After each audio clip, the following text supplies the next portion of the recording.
Namaste, all you mystical minds. Welcome back for another new moon reading. It's September, and this month we're in Leo in Purva Phalguni, which is the sign of the sun. And every new moon, we've got the sun and the moon sitting together. Now, this particular month, we're going to be talking about the energy around being in your own power. So we've had this axis of Leo and Aquarius going on, and now we're back in Leo, and it's about enjoying life, enjoying our creations. What kind of a kingdom are you creating? So let's dive in.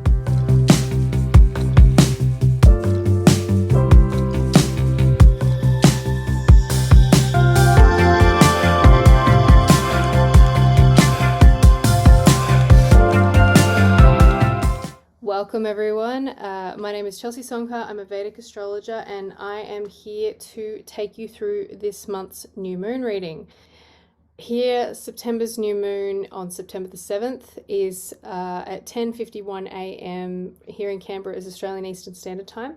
So you can see a lot of the planets, Bar, Rahu and Uranus are on the upper side of the chart for this particular placement. So it's very interesting because when you look at the signs that are on the other side of the chart, you've got this, Pisces, Aries, Taurus, Gemini, Cancer, which is kind of like this endings and beginnings. So we're kind of working through, we're doing the work, going through the signs at the moment from Leo all the way to Aquarius.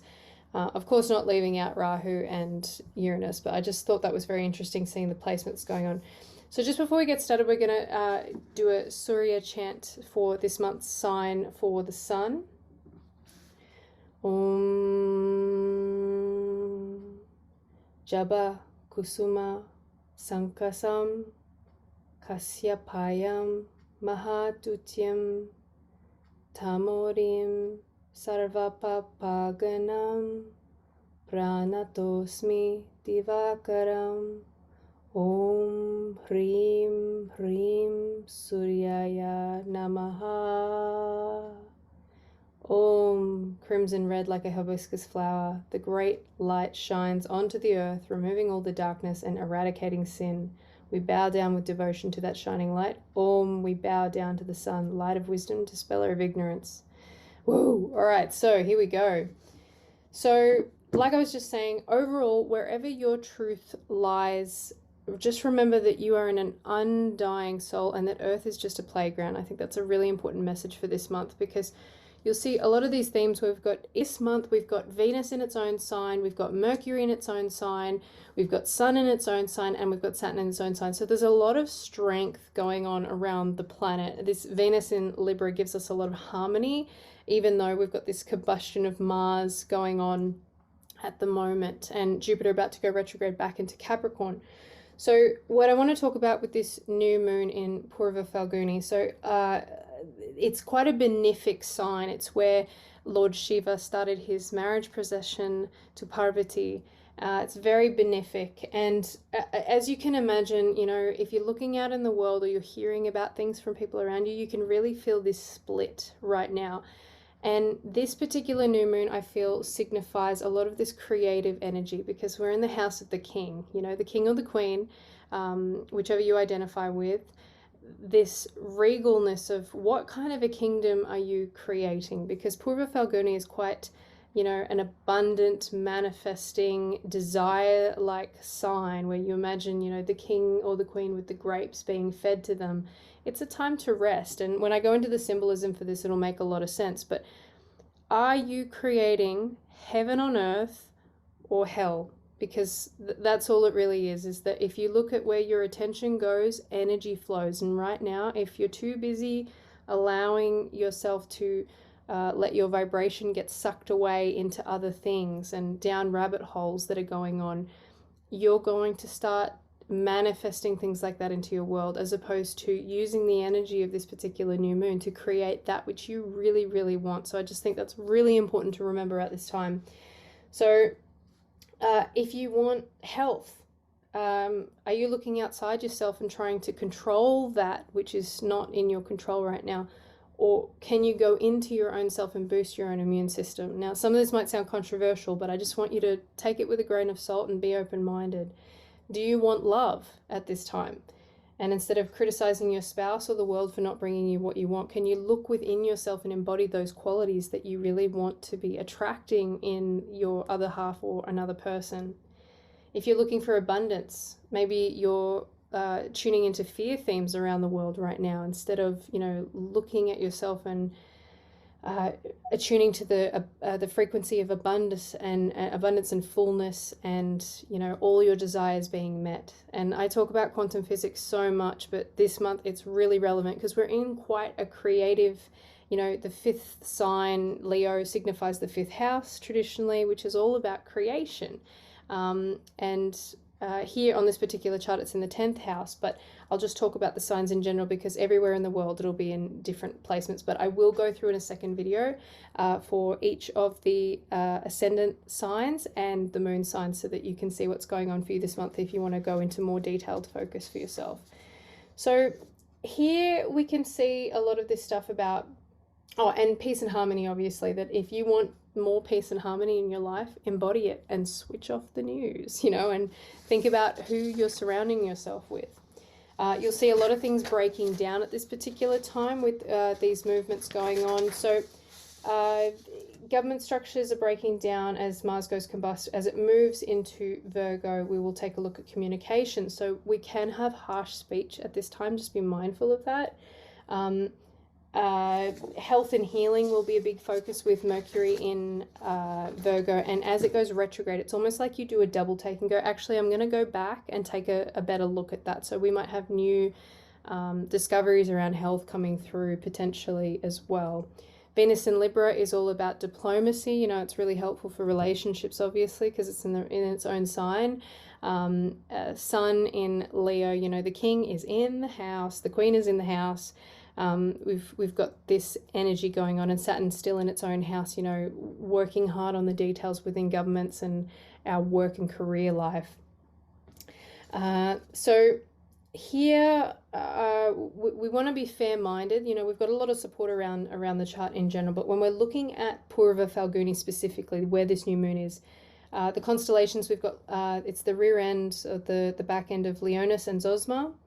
And it means the fruit of the tree. So I'm thinking of Adam and Eve and this beautiful fruit on the tree, which symbolizes abundance and, a different reality. It's also symbolized by a swimming hammock, which means rest and recuperation. It's time to relax. Are you relaxing or you are not? Are you stressing out about what's going on outside of you? Or are you creating the life that you really want to be living? And it's also the spiritual symbol of this is the Shiva Lingam. So you think about when we talk about procreation, we've got Shiva's lingam that we pour the milk on, and it is creating life. Which, again, when we think about the fifth house, specifically the fifth sign, it's a place where procreation can happen. So it's a big time where children can be brought into the world, potentially, or conceptualized. The animal symbol is the female rat. And I haven't got my animal book here with me at the moment, but I might put something up on the Facebook page or Instagram to give a bit more information on that. But if you wanted more details, you can go and look up animal symbols. The deity is Bhagha, the god of good fortune and prosperity. And yeah, as we move into Purva Phalguni themes, we've got procreation, as I just mentioned, which is Prajnana Shakti. Wealth, gifts in arts. It's very youthful and carefree, sensual, passionate. Its focus is on karma. So when we talk about the four goals of life, this artha, kama, moksha, and dharma, not in that order, but desires. We're here to fulfill our desires at this particular time. So it's very, very creative. Fulfillment, well-being, luck, and it's healing and revitalizing at the same time. So it's ruled by Venus, and here we talk about sweet speech, pleasure. It's not as competitive as Magha, the previous nakshatra. And here we want to have, this, it's like this purposeful energy towards the desires that we want to intentionalize into the world. We are thirsty for experience and taking action into activity. So you're actually taking action towards the things that you want to be bringing into the world at this time, or you're just kind of sitting back and stressing about it, or at the same time, you could be offering it up to a higher power and just saying, I'm going to let the cosmic universe take care of it. But maybe you do still need to be taking action at the same time. Just tune in with yourself and you'll know what you need to do. It said here that this is where we are given our, dharmic marching orders. So like I mentioned, when we move around the rest of the zodiac, so we're not in Pisces, Aries, Taurus, those first couple of signs where it's like the endings and the beginnings. We're doing the work. We're in the work stage. So if you think about what's going on around the world, and for me right now, it's like week 5 of a lockdown in the particular place that I am in the world. Southern hemisphere, we've just watched the northern hemisphere go through all of this, and it's this bi-flow effect that comes through. Just noticing, we're starting to debate all these themes that are coming up about, we're talking about what everybody's rights are. What are my rights? Mine as in us all. Like what kind of a world or a kingdom do I want to be living in?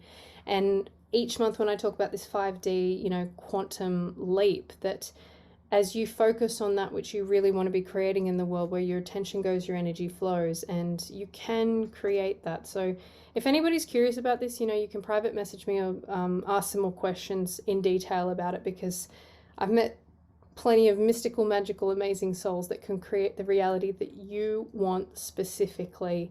But literally the universe, not even God, him, herself, will intervene in your free will. But if you are choosing to create something that is not, aligned with your highest self, or it's creating misery in your life, nobody will interfere with that until you ask for support or realignment, or somebody to come into your life to help support you creating the life that you really want to be doing that with. The shadow energy that can come out of this is narcissism, overindulgence, vanity. We think about people feeling totally out of control right now when they think about their life force being taken away, where black magic can get involved, craving change, impulsive, disturbed minds, where, I'm seeing a lot of things coming out of the United States right now where they're trying to forcibly lock down on women having abortions, where, somebody feels that it's not right for this person to have, decisions over their own body. And it's very, very complicated, these themes that are coming up at the moment. So where people are, taking action without actually slowing down to think. So hopefully this Venus energy in Libra will be supportive with that. But I'm just saying where the shadow energy can come out, where we are not aligned with our self or our highest, aligned purpose. Promiscuous energies, addictive personality, behaviors that can come through arrogance and pride. We think about Leo, when it's in its shadow self. And I just want to make a note that when we talk about the signs in general, I think, and I had a really beautiful conversation with a friend the other day who is a Leo ascendant, and saying that where people immediately assume that, a Leo is full of ego and pride, but I feel that the Leo energy itself is learning how to come into the heart across their whole life journey. Of course there's shadow themes there. Myself, I'm an Aries ascendant, but we're learning how to put ourselves first. It's not about being this hot-headed, Mars personality type. So just remember that at this time when we are putting out judgment, it's not necessarily going to be helpful for you or other people as well if you want to get what you want. We talk about sweet speech here with this particular nakshatra. So the moon here is creative intelligence, leadership skills coming through. Know who you are and what you want, and don't be ashamed of it. Stand in your truth, and you don't even have to respond to people, but just respond with love. If you don't want to answer questions, that's totally fine. But, knowing what you are and honoring your mystical nature, whatever that may be. For the sun here, it's about playfulness, having a sense of humor. If somebody disagrees with you at this particular time, use a bit of humor, because it can diffuse the tension, especially with this combusted Mars energy. Self-confidence, be mindful of not going over in that area. And yeah, teaching can come through here too, and of course the Pitta nature. So don't forget that Pitta is about action and movement and fire, but it can also get out of control at the same time. So there's always an imbalance and an out of balance energy here, and Pitta is quite practical. So let's take action and move towards what we want. So remedies for this month: We talk about spending time focusing on what you want, writing it down. Where your attention goes, your energy flows. So be mindful of what you're creating. Shift to your highest aligned, desired, manifested reality.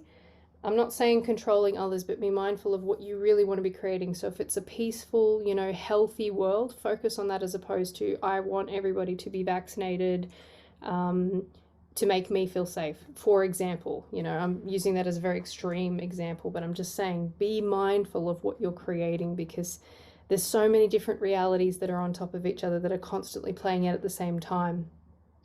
I feel that the Ho'oponopono, I hope I got that right, meditation, where we say, I'm sorry, please forgive me, thank you, I love you, is this energy where we take responsibility for that which we have manifested into our world. Surya Namaskar, I feel, is going to be really, really appropriate at this time because we've got this Leo energy going on. This is for us tomorrow morning, Australian Eastern Standard Time. Honoring the sun, you know, your soul, what it is that you're creating. Honoring the self as well, and surrendering to a higher power. If you're feeling overwhelmed at this time with everything that's going on, you know, turn off your phone, log out, spend some time in nature, and just really honor your heart, because the soul is the heart and the heart is the sun, and this Leo energy that we're playing with at this time. And allow the universe, as you ask for it, it will flow through you as an instrument of the divine. All you have to do is ask for support and it will come to you. It's literally that easy.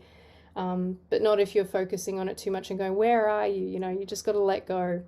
And know what kind of a kingdom that you're creating. Is it heaven or hell, like I mentioned at the start of the video? So that's all I've got for you this month. A short, sweet video. I'm going to make a second video on the ascendants and the moon signs, so you can check that out. I'll add the link in the description. If you like this video, you're welcome to like it, leave a comment, or subscribe and hit the bell notification so you can see when I put out all my other videos. Lots of love, blessings, and be mindful of what you're creating at this time, because we've got a super creative energy as of tomorrow on this new moon. And as we go into this, you know, next intention setting for the next 2 weeks before the full moon, and I'll share all the details with you then. Namaste.